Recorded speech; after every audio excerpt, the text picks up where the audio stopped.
ওর ওই যে পায়রে দেওয়ার জন্য ও হচ্ছে ইয়া খাইতে চায় কি জানি এটা কি বলে জানি এই ফলের নাম কি বলতে পারে জিজ্ঞেস করতেছি ফলের নাম হচ্ছে কি জাম জানি গোলাপ জাম হ্যাঁ গোলাপ জাম রাইট আমি ওর জন্য গোলাপ জামের ব্যবস্থা করতেছি ও রোজা রাখে না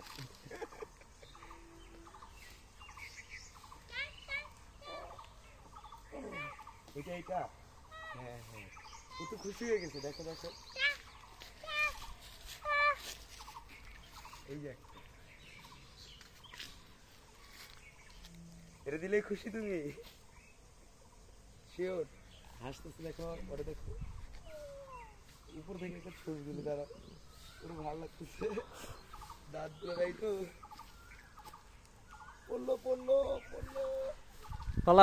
ফালা ও ক্যাচমিস